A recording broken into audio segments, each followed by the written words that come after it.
আসসালামু আলাইকুম।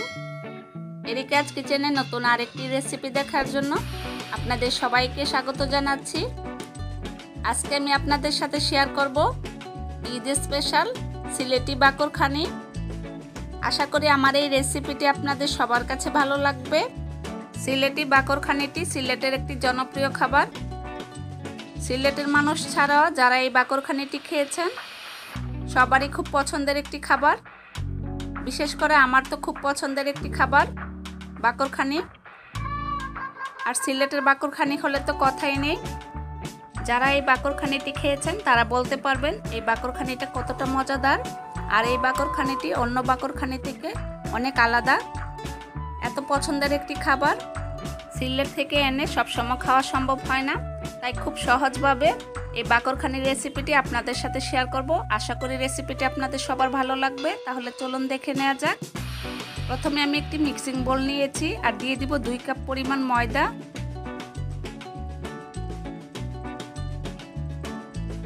স্বাদ অনুযায়ী লবণ দিয়ে দিব। 1/4 কাপ পরিমাণ সয়াবিন তেল দিয়ে দিব। এখন আমি এই উপকরণগুলো খুব ভালোভাবে মিশিয়ে নিব। আপনারা কেউ চাইলে ময়দার পরিবর্তে আটাও ব্যবহার করতে পারবেন। খুব ভালোভাবে মিশিয়ে নিয়েছি। এখন আমি অল্প অল্প লিকুইড দুধ দিয়ে একটা সফট ডো তৈরি করে নিব। একসাথে সবটুকু দুধ দেওয়ার দরকার নেই, অল্প অল্প করে দুধ দিয়ে মাখিয়ে নিব। আমি এখানে নর্মাল টেম্পারেচারের দুধ ব্যবহার করছি। যারা সিলেটি বাকরখানিটা খেতে পছন্দ করেন খুব সহজে ঘরে পারফেক্টভাবে সিলেটি বাকরখানিটা তৈরি করে নিতে পারেন আমার রেসিপিটা ফলো করে।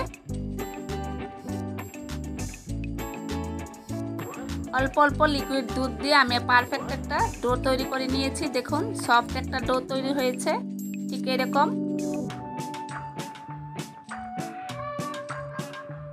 এখন আমি এই ডোটা থেকে ছোট ছোট লেচি কেটে নিব। বাকরখানিটা কতটুকু বানাতে চান সেটার উপরে লেচি কেটে নেবেন। আমার কাছে ছোট বাকরখানিটা খেতেই বেশি ভালো লাগে, তাই আমি ছোট ছোট লেচি কেটে নিয়েছি। ঠিক এরকমভাবে আমি একটি লেচি নিয়ে হাত দিয়ে খুব ভালোভাবে গোল করে নিয়েছি। এরকমভাবে আমি বাটিতে রেখে দিয়েছি আর একইভাবে সবগুলো লেচি গোল করে নিব। সবগুলো লেচি গোল করে নিয়েছি।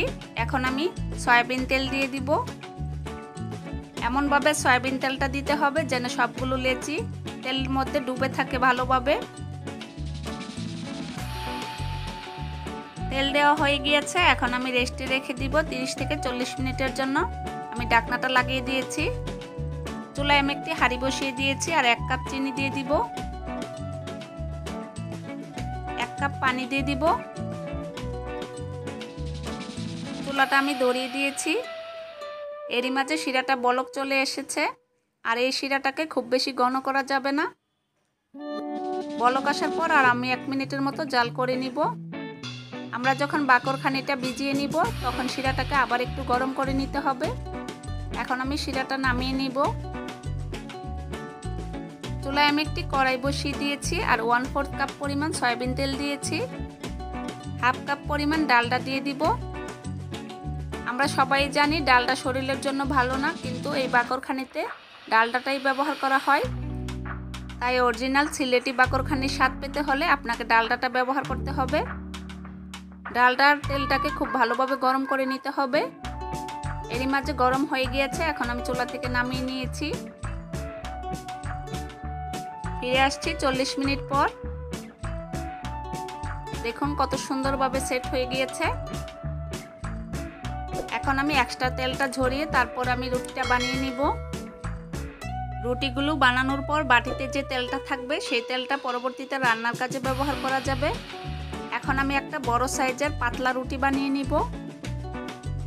এই রুটিটা বানাতে আটা ব্যবহার করার দরকার নেই, কারণ আমরা তেলে ভিজিয়ে রেখেছিলাম। এমনিতেই অনেক বড় করে একটা রুটি বানানো যাবে। সিলেটের এই বাকরখানিটি কিন্তু ঢাকায় বাকরখানি থেকে অনেক আলাদা। আর আমার বাসার সবারই খুব পছন্দের একটি বাকরখানি। দেখুন আমি একটা বড় সাইজের পাতলা রুটি বানিয়ে নিয়েছি। নিচের আঙ্গুলটা দেখা যাচ্ছে, ঠিক এরকম একটা পাতলা রুটি বানিয়ে নিতে হবে। আর রুটিটাকে যত বড় করা যায় বাকরখানিটা ততই ভালো হবে। এখন আমি ডালডা আর তেলের মিশ্রণটা ব্রাশ দিয়ে লাগিয়ে নিচ্ছি।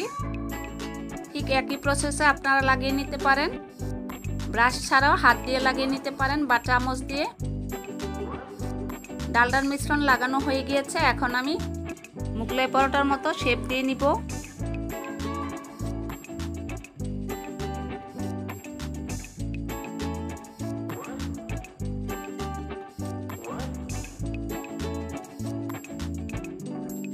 শেপ দেওয়া হয়ে গিয়েছে। এখন আমি খুব ভালোভাবে লাগিয়ে নিয়েছি। এখন আমি এই চার কোণাটা আবারও একসাথে লাগিয়ে নিব, ঠিক এইভাবে বাকরখানিটা বানানোর কারণে বাকরখানির মধ্যে অনেকগুলো লেয়ার তৈরি হয়। খুব ভালোভাবে লাগিয়ে দিয়েছি আর হাত দিয়ে একটু চেপে দিয়েছি। এখন আমি একটা রুটি বানিয়ে নিব, ছোট সাইজের একটি রুটি, খুব বেশি পাতলা করা যাবে না। বাকরখানিটা একটু মোটা হয় আর মোটা খেতেই ভালো লাগে।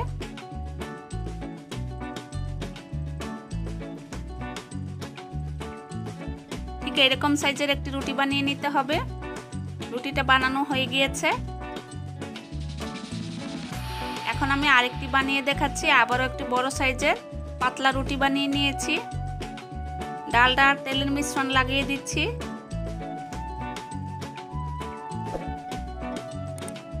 আবারও মুগলাই পরোটার মতো ভাঁজ করে নিব। অনেকের কাছে মনে হতে পারে বাকরখানি তৈরি করা অনেক ঝামেলা। একটু ঝামেলা, কিন্তু খেতে অনেক বেশি মজাদার হয়। আর যারা বাকরখানি খেতে পছন্দ করেন, একটু কষ্ট তো করেই নিতে হবে। কষ্ট করে একসাথে বেশি করে বানিয়ে দীর্ঘদিন সংরক্ষণ করা যায়।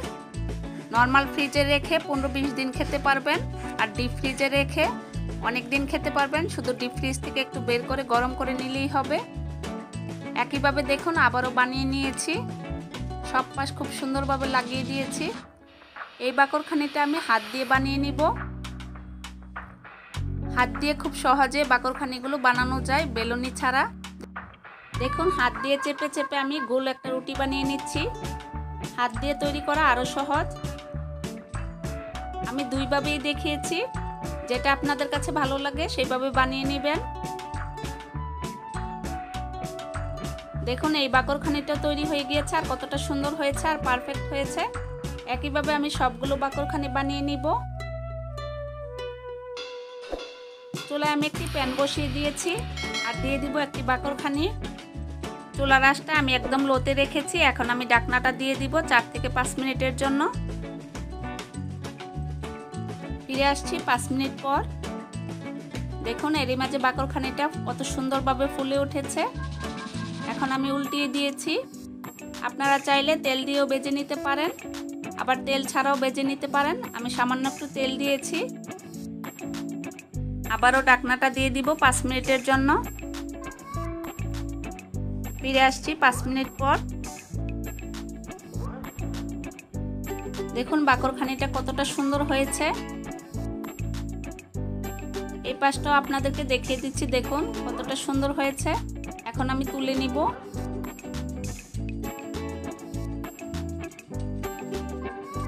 আবারও আরেকটি বাকরখানি দিয়ে দিব। এখন আমি ঢাকনাটা দিয়ে দিব 5 মিনিটের জন্য, আর চুলার আঁচটা একদম লোতে থাকবে।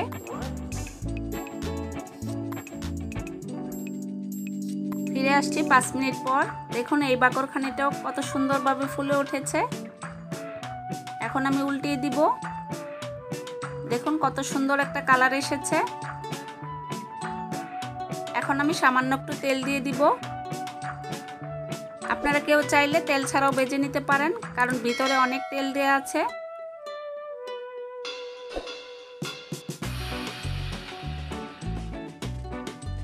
তেলটা দিয়ে খুব ভালোভাবে দুই পাশ লাগিয়ে দিয়েছি, আবার উল্টিয়ে দিয়েছি। এখন আমি ঢাকনাটা দিয়ে দিব 5 মিনিটের জন্য। 5 মিনিটের মধ্যে খুব সুন্দর একটা কালার এসে যাবে। ঢাকনাটা খুলে নিয়েছি। দেখুন বাকরখানিটা কতটা সুন্দর হয়েছে। এখন আমি তুলে নিব আর একইভাবে সবগুলো বাকরখানি ভেজে নিব। সবগুলো বাকরখানি আমি ভেজে নিয়েছি আর চিনির শিরাটা একটু গরম করে নিয়েছি। এখন আমি একটা বাটিতে ঢেলে নিয়েছি। এখন আমি বাকরখানি দিয়ে দিব চিনির শিরার মধ্যে। চিনির শিরার মধ্যে বাকরখানিটা খুব বেশি সময় নিয়ে ভিজিয়ে রাখার দরকার নেই, দুই পাশে শিরাটা লাগিয়ে নিলেই হবে।